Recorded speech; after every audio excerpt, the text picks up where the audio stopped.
Expand the space of hope and happiness. Xiefeng. When one's hope quenches, they will be in despair.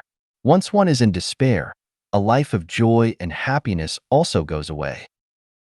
One mother put all her hopes on her only son. Unfortunately, one day he had a car accident and died, and she was in despair. She was not so depressed and transferred all her hopes onto her other son.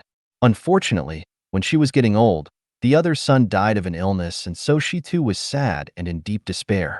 A third mother raised 6 children, and when she became old, none of her children were willing to take care of her, and so she was also in the depths of despair. A nun who went from Europe to Africa never stopped adopting orphans. Wherever she goes, she always has about 20 children around her, so she never suffers from despair. When one is alone and friendless, it is easy for them to become depressed and in despair.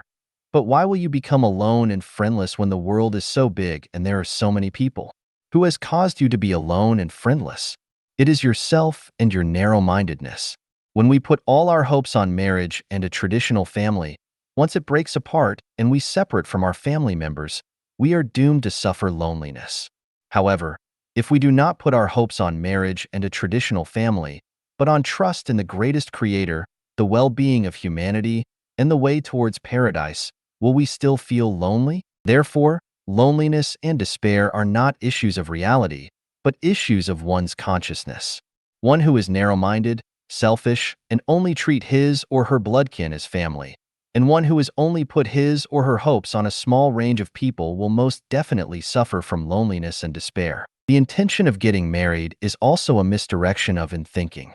The thought and behavior that put your happiness and well-being on a particular man or a woman will certainly cause you misery when that person leaves or betrays you. Please expand your space of hope and find more kin and close friends.